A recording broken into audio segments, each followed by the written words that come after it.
UUCA is a community of faith which encourages and supports our individual spiritual quests, out of which we act together for social justice. This mission statement was written under the guidance of Dr. Edward Frost, who has led this congregation since 1989. Each fall, we begin our church year with a celebration called Ingathering. Designed to reunite our members after summer absences, it is a ceremony that Dr. Frost brought with him from congregations he had previously served. The idea was that wherever people were, they collected little samples of water from the Grand Canyon or from the Great Smoky River or from the kitchen faucets, if that's as far as they've gotten. And they bring them to the service on Sunday morning and pour them into a common urn. The water is later used in our child dedication ceremonies to welcome our youth into a congregation with a remarkable history. This is the story of courageous people who were not afraid to stand up for their beliefs and who fueled the flame of liberal religion that still burns brightly today.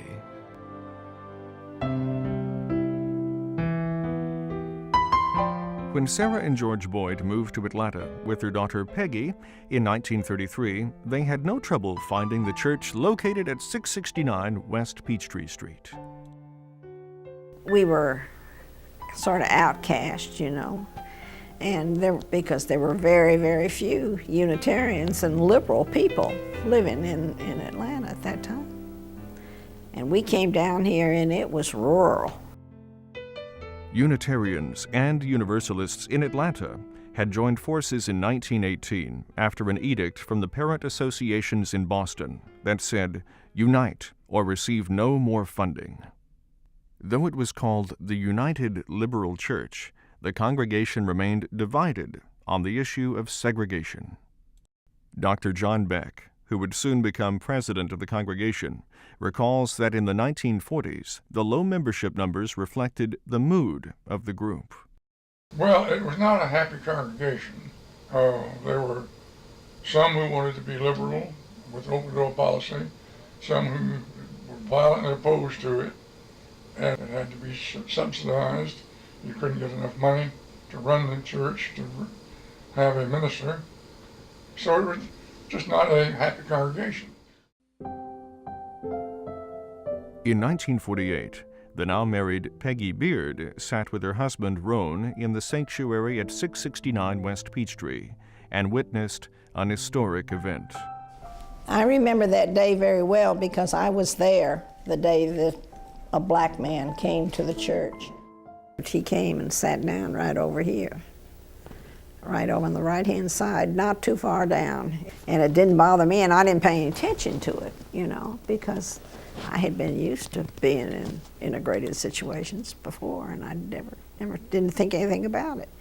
And then the whole church started. The minute church was over, all the old people were really buzzing around talking about that guy, you know. And then when he wanted, it was Domus, I think, who was the minister at that time.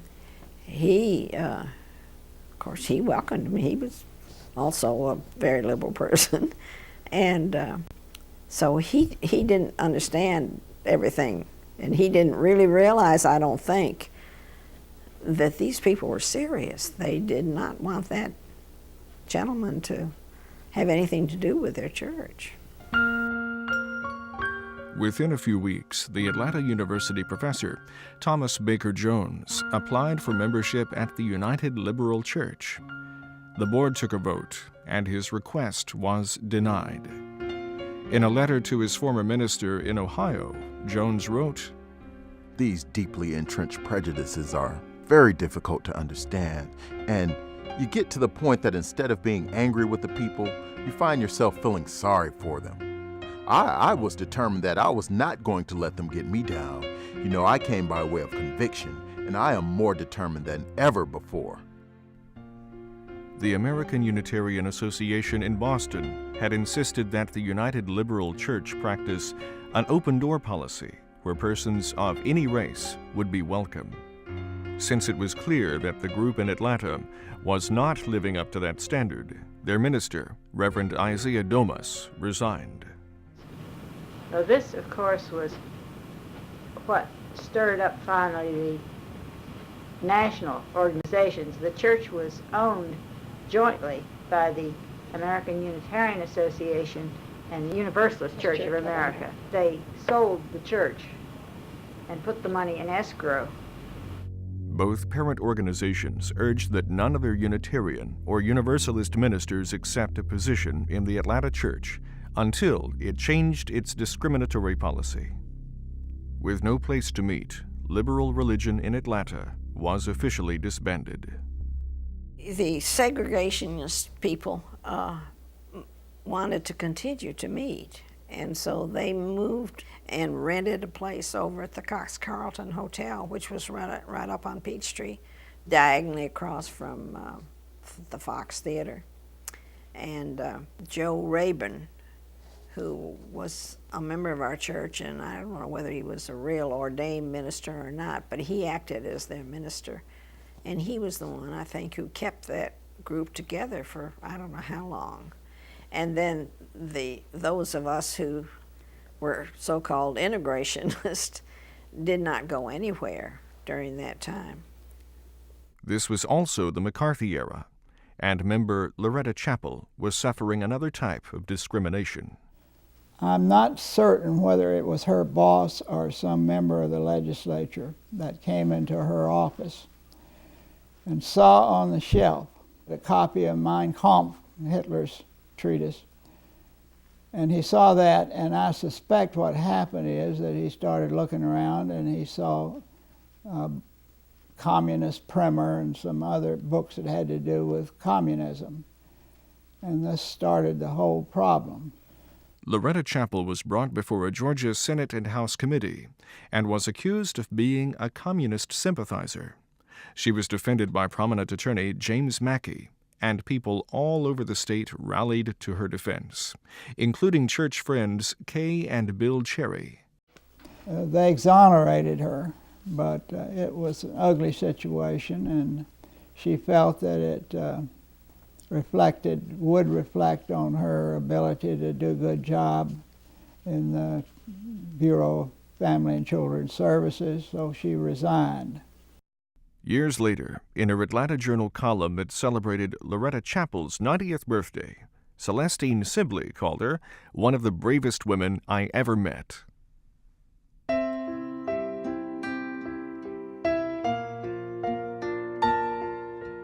In 1952, the American Unitarian Association decided it was time to attempt a revival in Atlanta, so they sent down a new minister, the Reverend Glenn Canfield. It was not until Glenn came down in 1952 that we actually started meeting again regularly, and that's when we started the Briarcliff Hotel. And Dr. Beck and my mother were the only two names of people that he was supposed to contact and get names of other people who would be interested. He was a very nice, calm, sweet fella, and his wife, Betty, was a real minister's wife. She was real involved in women's groups and luncheons and stuff like that, trying to make a community of us, But meeting in a hotel had its ups and downs. As the adults held church services in the dining room, Peggy Beard and Kay Cherry were in charge of the children upstairs. When rooms were empty, the people at the desk would give us keys to different rooms, and that we would put the little ones down on the second or third floor, and then if we got one up on the 7th floor, we'd put the 5th and 6th graders up there and everything. And so we lost some people sometimes because we would not know which class we'd put where. Shortly thereafter, Glenn Canfield introduced a radical concept called the talkback. After the sermon, church members would ask him questions and discuss the sermon's content. The talkbacks were a very important thing, I thought. They made a big hit with people. Mm-hmm. Here's a bunch of Unitarians that got their own ideas, and they had a chance to talk and tell their own feelings after the services. So that became quite popular. members continued to pay a price for belonging to a church with unpopular views. When there was some publicity given to him and his activities there, would be something in the paper about it, he might get a call from one of his older patients saying, "Oh, Dr. Beck, that's not you that I saw in the paper." "Well, yes, ma'am, it really was." "Well, I can't come to somebody who carries on like that." And my uncle's response would be, "Well, if that's how you select your physicians, perhaps you had better find another one." And Jim Crow laws got in the way of a welcoming congregation.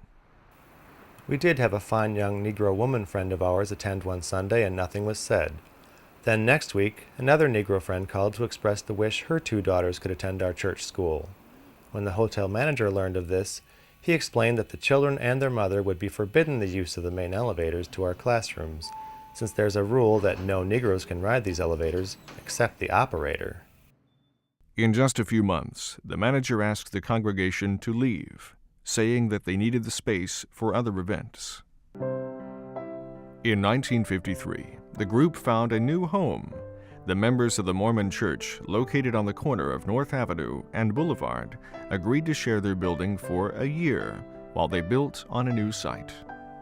While the Mormons held services in the mornings, We met in the afternoons, but we could never have coffee or tea or anything like that. We had Kool-Aid, which was terrible, and and we respected their wishes, about that. And that was for a whole year that we did that. And you'd always see people smoking outside. They couldn't smoke inside either.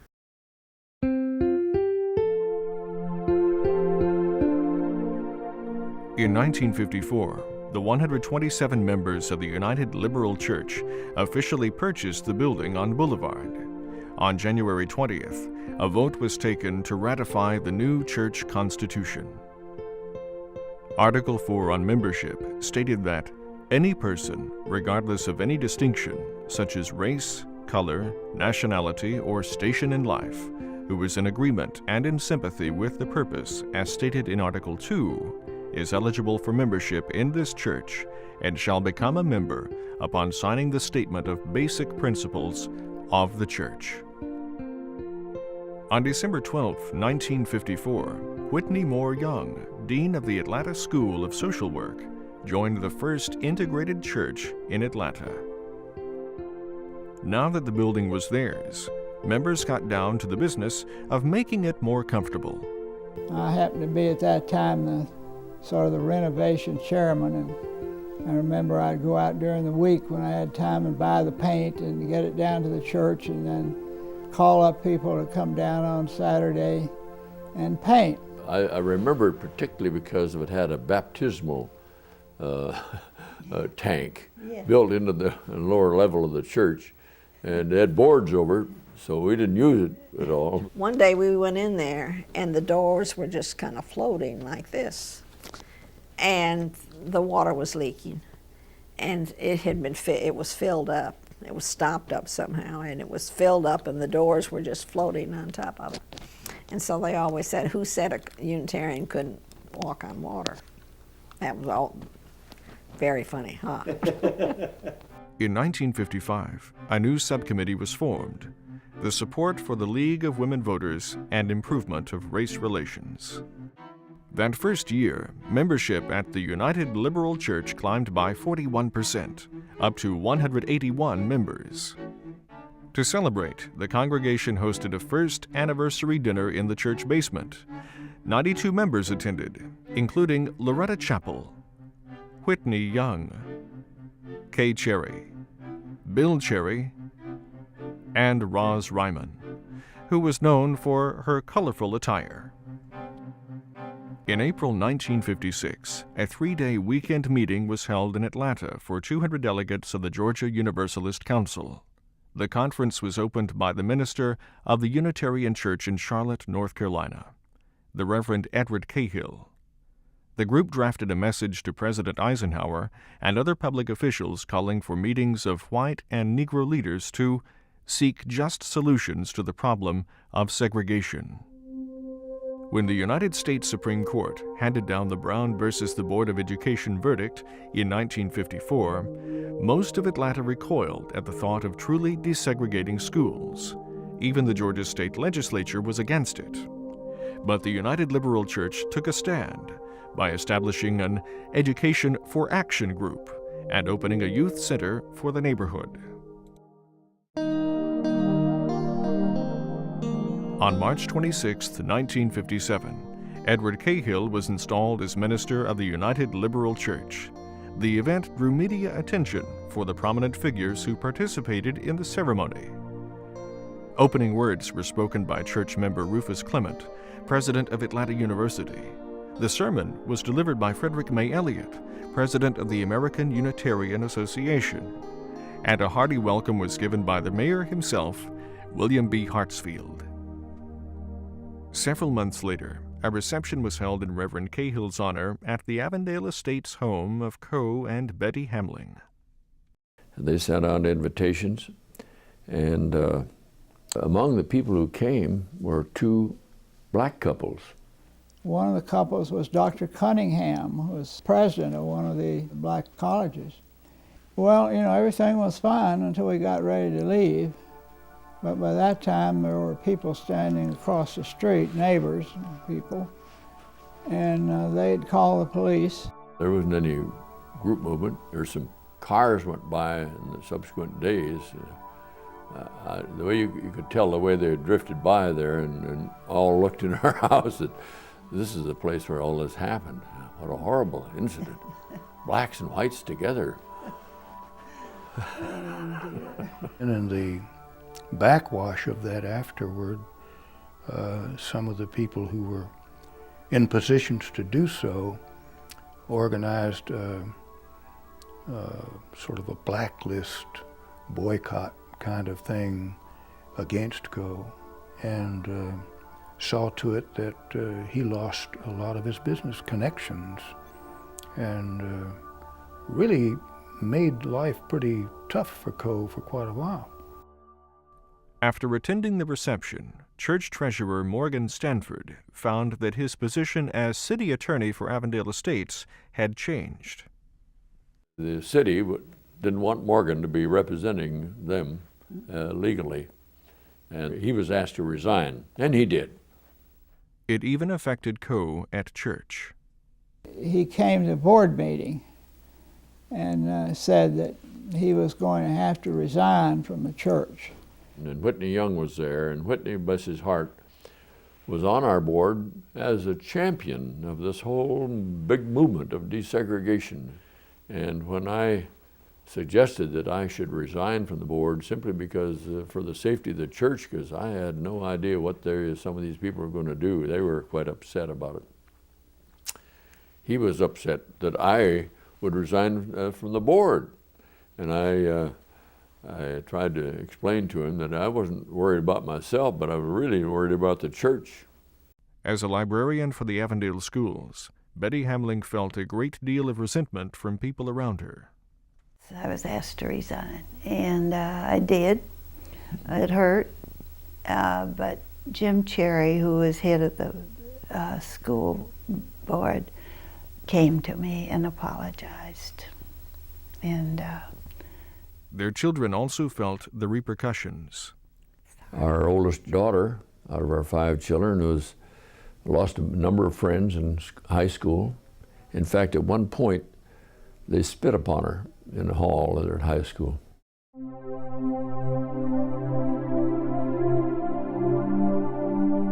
In Atlanta's tense racial climate, it took courage to be associated with a church that favored integration.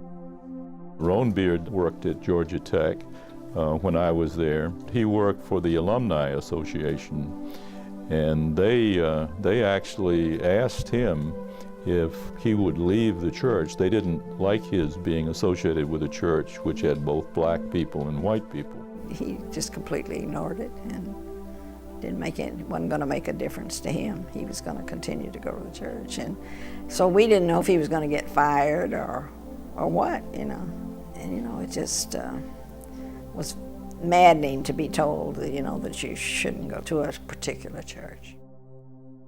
The talkbacks that had begun with Glenn Canfield continued to thrive under Edward Cahill, but some women of the church wished their outspoken husbands would tone it down a little. You know, every time he stood up in church, I would just think, oh my goodness, what's he going to say now? You know, because he had a great sense of humor, and he would, no telling what he was going to say. With racial issues splitting the community, in 1959, members Elizabeth and Jerry Reed responded by helping to organize a citywide group called HOPE, Help Our Public Education.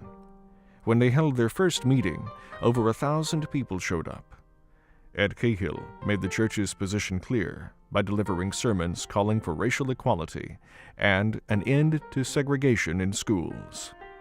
More is at stake here than just the public schools. Our democratic way of life is on trial. In democracy, there are no superior races. The principles of equality are basic and apply to all people. Ed Cahill's sermons were the prime reason that Dan Hollums joined the church in the late 1950s. Ed Cahill was a charismatic speaker, a wonderful performer in the pulpit. He took positions that few people were taking, and he tried hard to get in the newspapers, I think, and he did. The United Liberal Church was becoming known for its bold views.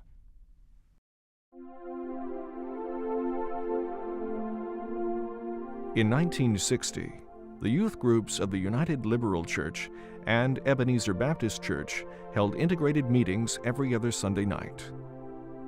And one time, the Ku Klux Klan, somebody called and threatened the minister's wife over the phone, said that it wasn't allowed to have black and white kids together, and that they were going to do something about it. So Coretta Scott King was in charge of the youth group, and she said, well, that they should go ahead and meet anyway. The parents were all called to say that this had happened. They'd had this phone call, but everybody showed up, and all the men, the fathers, made a ring around the church and stayed outside to protect the kids while they met inside. Roan Beard and I walked guard outside the church. I had a pistol in my belt. I'm not proud of that, and in retrospect, I think it was probably a pretty bad mistake to do that, because something could have happened and I might have used it, and that would have been very unfortunate. But anyway, I did. And so Roan and I were just walking guard on the sidewalk outside the church. And the police had been notified about this and about the threats that we'd received. And we did have a police car occasionally come by, but not often. It was once or twice maybe they made a pass by. We did see other cars come by, and there were rough-looking characters in those cars, and it was warm. They had this windows down, and they were looking at us in menacing ways. And so Roan and I just kept walking, and we walked back and forth by the rear entrance of the church and occasionally around to the front. And no one ever yelled at us or said anything to us, but we felt we knew who these people were because they would drive by very slowly and they would stare at us, you know.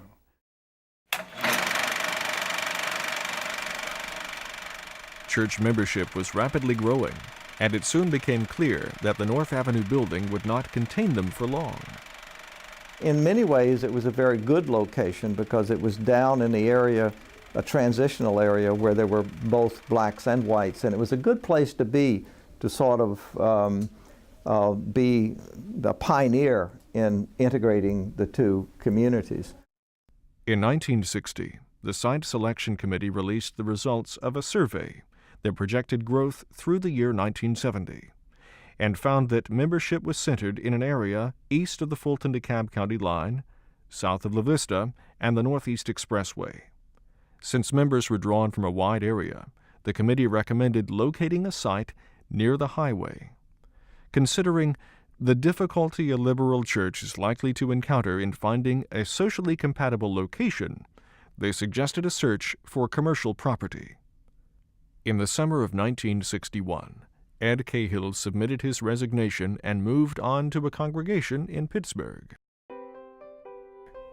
The fall months found the pulpit filled by civil rights activists such as Andrew Young, John Lewis, and Rabbi Jacob Rothschild from the Temple.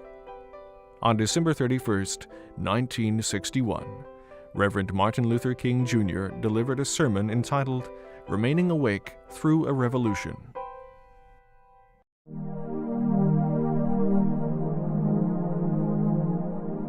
The next minister of the United Liberal Church was called from Richmond, Virginia in the spring of 1962, the Reverend O. Eugene Pickett.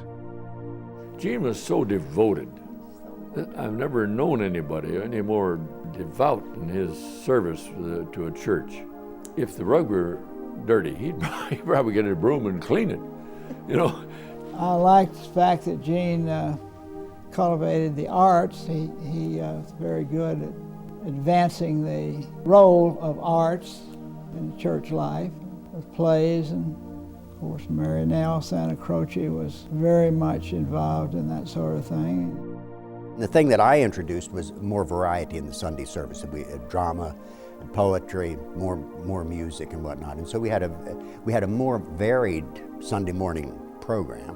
When he was asking you to do something, you know, I think, oh no, and he said, oh sure, you can do that, Peggy, you know. He just was that kind of person, and you'd end up doing it.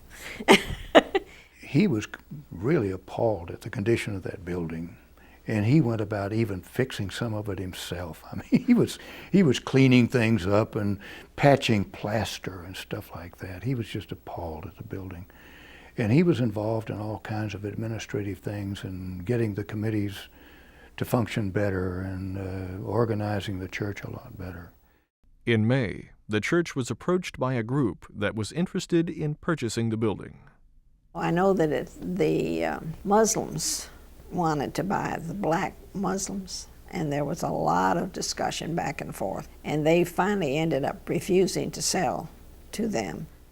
Gene Pickett sent a letter to the Unitarian Universalist Association saying that he believed that the majority of the congregation voted against the sale because the separatist Muslim group believed in racial superiority.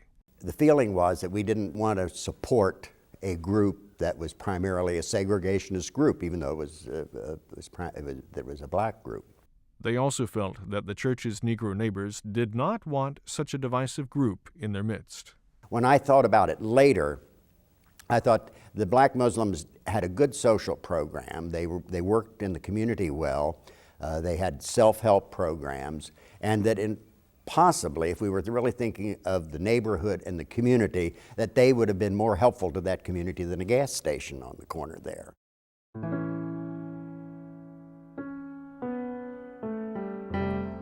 As the months went on, the search for a new building site continued. We were desperately seeking a site, and it was difficult to find because the Unitarian Church was not held in high regard in the community. During the summer, a property became available on Shady Valley Drive in a residential neighborhood near the intersection of Lenox Road and Buford Highway. The first piece of property was like 10 acres, which would have allowed for really a nice space, parking and all the rest. And that's when we got, when one of the aldermen really objected. The United Liberal Church was denied use of the site by the Atlanta City Council after Alderman Buddy Folks said he feared that the integrated church would lower the moral tone of the neighborhood.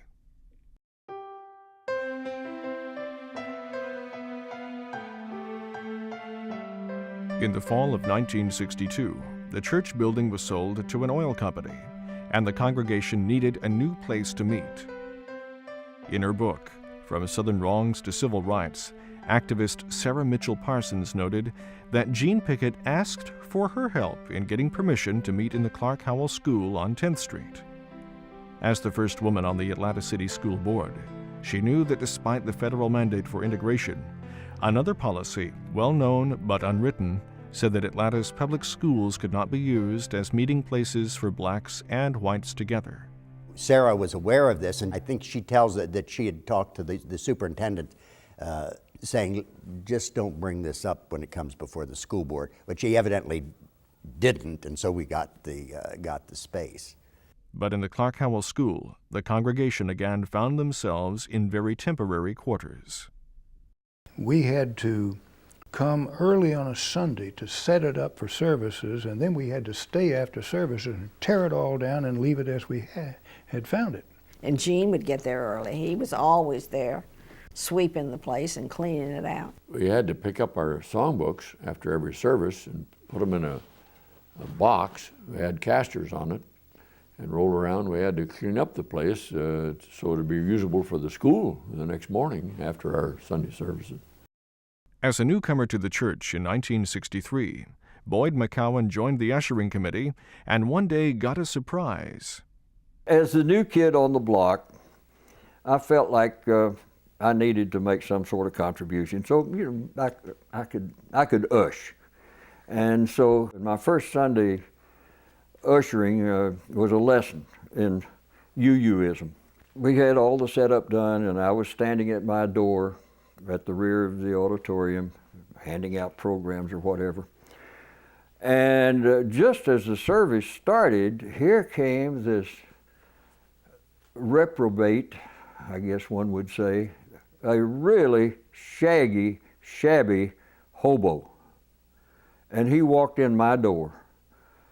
And I looked around, what am I supposed to do about this? I know what would happen in a Protestant church. There would have been, at that time, there would have been, the ushers would have taken charge of the situation and shielded the congregation from this objectionable personage.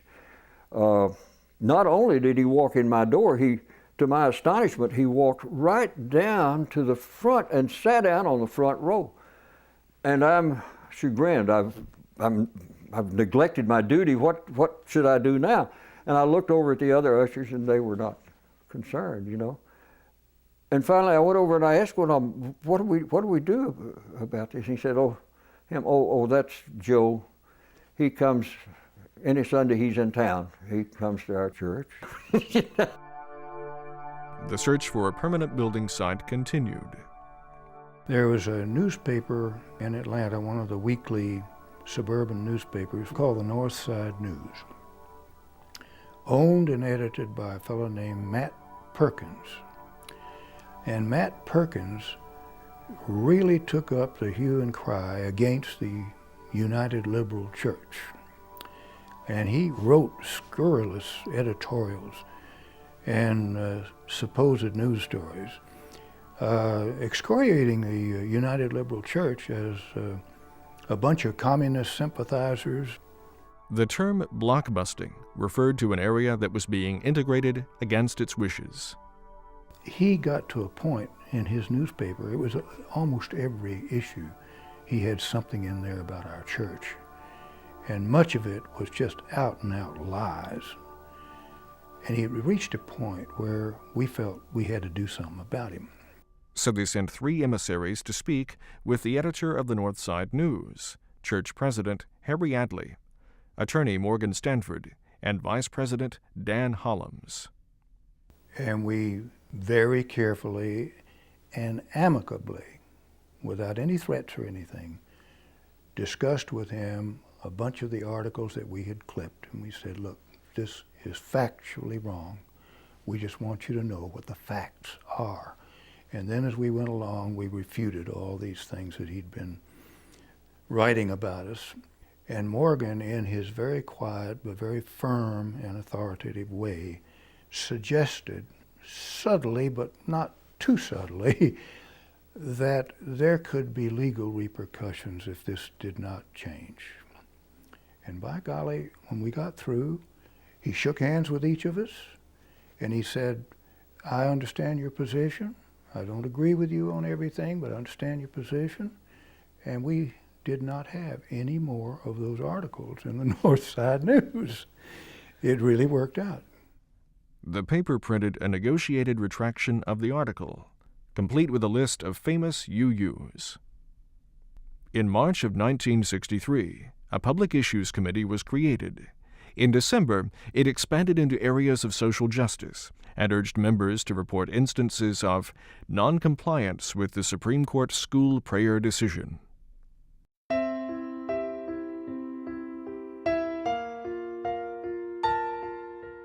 Despite the odds, in late 1963, a commercial building site was found. Outside the Atlanta city limits in DeKalb County, it was next to the highway on an undeveloped tract of land.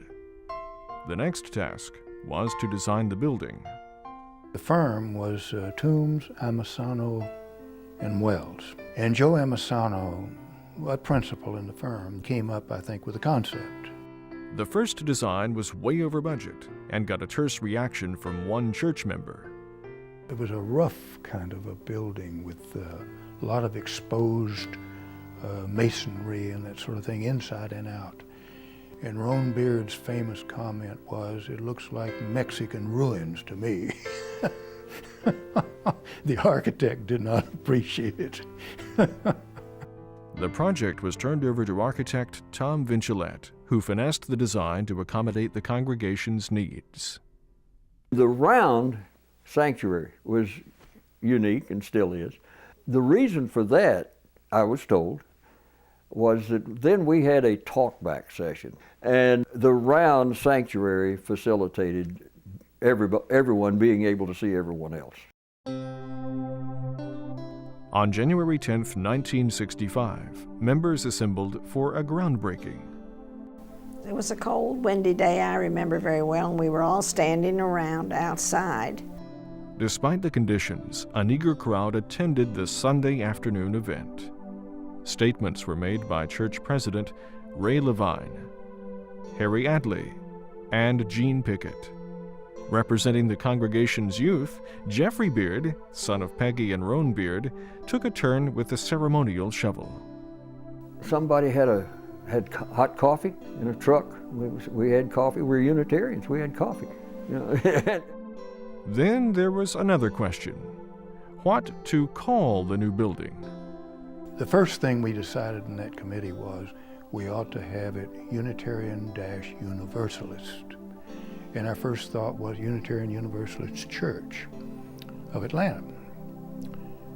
But then we did some soundings, and we found that we had quite a few Jewish members who reacted adversely to using the word church. They said, many Jews aren't comfortable with joining a church. And I said, well, what about congregation? Oh, yeah, that's fine. So the committee decided it would be Unitarian Universalist Congregation of Atlanta. Construction lasted almost a year, and the project came in at a cost of $465,000. In that year's annual report, Interior Design Committee Chair Bill Pilgrim noted, "It has been our aim to make our building not only the most usable and useful church building in the city, but also one of the most beautiful." The building design won 2 national architectural awards. On January 2, 1966, 12 years after the rebirth of the congregation, the first service was held in the new building at 1911 Cliff Valley Way. An art show and a music recital helped highlight the opening. Sarah and I just felt like we were being enfolded. Oh, it just washed over us, and we cried. It was a very emotional experience.